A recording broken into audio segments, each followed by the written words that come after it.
प्यारे भाई और बहनों, आप सभी को हमारे YouTube चैनल सेवक मिनिस्ट्रीज में स्वागत है।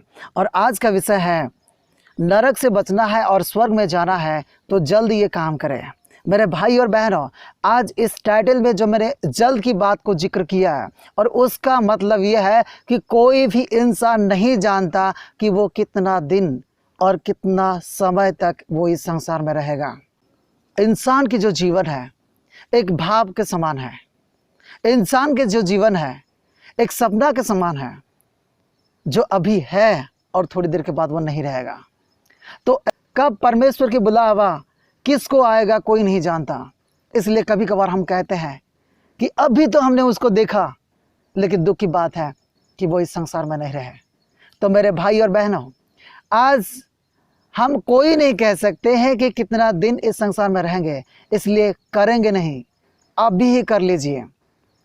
जो भी आपको बनना है अभी ही बनना शुरू कर दीजिए, क्योंकि बाद में शायद आपको मौका मिलेगा कि नहीं। तो मेरे भाई और बहनों, आज मैं आप लोगों से कहना चाहूँगा कि नरक से बचना है तो ऐसे बातों को हमें जानना जरूरी है जो बातें हमें नरक ले जाता है। और आज मैं कुछ बातें आप लोगों से शेयर करना चाहूँगा, और वो है प्रकाशित वाक्य उसका 21 का 8 और 21 का 27। इस वचन को जब हम मनन करते हैं तो इससे हमें पता चलता है कि कौन है जो स्वर्ग की बारिश नहीं बन सकता, मतलब नरक जाने के लायक है। जो डरपोक है, जो अविश्वासियों हैं, जो घिनौने काम करने वाले हैं, जो हत्यारे हैं, जो व्यभिचारियां हैं, जो टोना करने वाले हैं, जो मूर्ति पूजा करने वाले हैं, और अपवित्र लोग, घृणित काम करने वाला और झूठ का गढ़ने वाला, ऐसे लोग, कहने का मतलब ये है कि ये वो लोग हैं जो पापमय जीवन जीते हैं, जो पापी हैं, जिनका पाप क्षमा नहीं हुआ है, और जो परमेश्वर की इच्छा के विरुद्ध अपना जीवन को जीते हैं। तो मेरे भाई और बहनों, आज आप सोचिएगा, अभी जो बातें मैं आपको सुनाया, अभी जो बातें मैं आपको कहा, या जो बातें आपने सुना, क्या ये सारे बातें या इस रीति की बात आपके जीवन में दिखाई नहीं दे रहा है? क्या ऐसी बातें आप नहीं कर रहे हो जो परमेश्वर की दृष्टि में बुरा है? यदि नहीं कर रहे हो तो परमेश्वर को धन्यवाद दो, क्योंकि आप सही राह पे हो। और दूसरी बात यह है कि स्वर्ग कौन जाएगा? देखिए, जो पाप करता है वो नरक जाएगा। तो आज हम जानेंगे कि क्या करने से हम लोग स्वर्ग जाएंगे। रोमियो 6 का 20 से 22 आयत तक हम देखेंगे तो इससे हमें पता चलता है कि किसको स्वर्ग राज्य मिलेगा, मतलब कौन स्वर्ग राज्य में जा सकता है। पहली बात है पापों से स्वतंत्र होना। मेरे भाई और बहनों, यदि आपके जीवन में पाप है तो आप स्वर्ग नहीं जा सकते हो। इसलिए आपको पापों से अलगाव जीवन जीना है। कहने का मतलब है कि आपको पाप को त्याग देना है, मतलब ऐसे स्वभाव, ऐसे कार्य, ऐसे बोली, ऐसे व्यवहार जो परमेश्वर के विरोध में उठता है, जो परमेश्वर को पसंद नहीं है, ऐसी बातें को आपको त्याग देना होगा।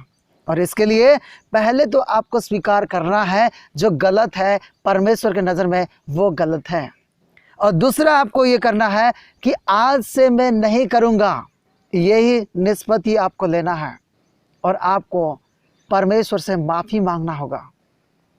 और जब आप माफ़ी मांगते हो उसके बाद मन फिराने के योग्य जीवन जीना होगा।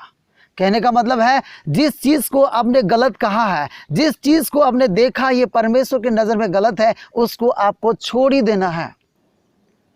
आज बहुत सारे लोग हैं जो मन फिराने का मतलब नहीं समझते। वो जानते ये गलत है, 2 दिन छोड़ते और तीसरे दिन वही गलत को करना शुरू कर देते हैं। तो मेरे भाई और बहनों, आप स्वर्ग जाना चाहते हो तो आपको पाप से स्वतंत्र होना होगा, पाप से अलगाव जीवन जीना होगा, और आपको अपने पापमय स्वभाव को छोड़ना होगा। और दूसरा, परमेश्वर के दास बनना होगा, परमेश्वर के चेला बनना होगा। और परमेश्वर के चेला बनने के लिए अपने आप को परमेश्वर के उद्देश्य के लिए समर्पित करना होगा। कि आज से चाहे कुछ भी क्यों ना हो, मैं परमेश्वर की इच्छा के अनुसार, मैं यीशु मसीह की अगुवाई के अनुसार मैं अपना जीवन को गुजारूंगा। यही उद्देश्य अपने जीवन में रखना होगा। और तीसरा, पवित्रता जीवन जीना है। कहने का मतलब है, जब आप पाप की अधीनता में थे लेकिन अभी आपने माफ़ी मांग ली है और परमेश्वर ने आपके पापों को क्षमा कर दिए, तो आगे को आपको पापमय स्वभाव या पापी जीवन नहीं जीना होगा।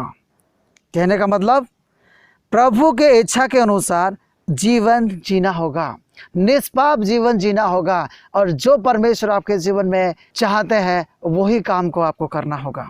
तो मेरे भाई और बहनों, पाप आपके जीवन में है और आप मर जाते हो तो आप नरक जाओगे। और अभी आप यदि अपने पापों को स्वीकार करके पाप को त्याग देते हो, माफ़ी मांगते हो और मन फिराने की योग्य जीवन जीते हो, कहने का मतलब पवित्र जीवन जीना शुरू कर देते हो, और यदि आज भी मर जाओ या अभी भी मर जाओगे तो आप स्वर्ग की बारिश बनोगे। इसलिए वक्त किसी का इंतज़ार नहीं करता और कोई नहीं जानता कि कब वो इस संसार को छोड़ के जाएगा, और हम कह नहीं सकते कि हमको मौका मिलेगा मन फिराने के लिए या स्वर्ग जाने के लिए। तो मेरे भाई और बहनों, जल्द ये काम करें कि कोई नहीं जानता कब कोई मरेगा, लेकिन हम ये जानते हैं कि स्वर्ग और नरक है, और जो पिता की इच्छा पर चलता है, जो निष्पाप जीवन जीता है, और स्वर्ग की वारिस वही बनता है।